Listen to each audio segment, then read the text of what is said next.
সাতক্ষীরার তালায় চুরি ও লুটপাটের ঘটনা ঘটেছে। তালা উপজেলার তেঁতুলিয়া ইউনিয়নের সুভাষিনী গ্রামে বৃহস্পতিবার ৮ জানুয়ারি দিবাগত রাতে ৩টার দিকে আব্দুল করিম খাঁর বাড়িতে এ ঘটনা ঘটে। দুর্বৃত্তরা ওই বাড়ি থেকে নগদ ৪,১৫,০০০ টাকা, ৮ ভরি স্বর্ণালংকার এবং একটি এফজেড মোটরসাইকেল নিয়ে যায়। এ ঘটনায় পুলিশ ঘটনাস্থল পরিদর্শন করেছে। ভুক্তভোগী আব্দুল করিম খাঁর ছেলে আমিনুর রহমান জানান, তিনি আবুল খায়ের কনজুমার ডিলার। বাজার থেকে বাড়ি ফেরার পথে তার মোটর সাইকেল পড়ে যায়। পরে বাড়িতে ফিরে তিনি ব্যবসার ২,৮৫,০০০ টাকা এবং ধান বিক্রির ১,০০,০০০ টাকা ঘরে রাখেন। রাতে সবাই ঘুমিয়ে পড়ার পর গেটের তালা ভেঙে ভেতরে ঢুকে আলমারি খুলে নগদ ৪,১৫,০০০ টাকা, ৮ ভরি স্বর্ণালংকার এবং একটি এফজেড মোটরসাইকেল নিয়ে যায়। সকালে স্ত্রীর কান্নায় ঘুম ভেঙে উঠে তিনি চুরির বিষয়টি জানতে পারেন।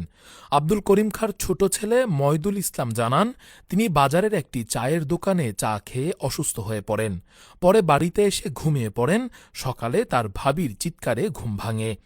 তালা থানার ভারপ্রাপ্ত কর্মকর্তা ওসি মোহাম্মদ শহীদুল ইসলাম জানান, বিষয়টি তদন্ত করা হচ্ছে এবং অভিযোগের ভিত্তিতে আইনগত ব্যবস্থা নেওয়া হবে। ওইভাবে তো বলা যায় না যে কখন চুরি হয়েছে। তারপরও আনুমানিক রাত ৩টায় আমাদের একটা এফজেড মোটরসাইকেল, ৪,১৫,০০০ টাকার গাড়ি, বলে ২,৩৩,০০০ টাকার এফজেড গাড়ি, আর ৪,১৫,০০০ টাকা ক্যাশ, আর প্রায় ৮ ভরি স্বর্ণ, এগুলো আমাদের থেকে লুটপাট করে নিয়ে যায়।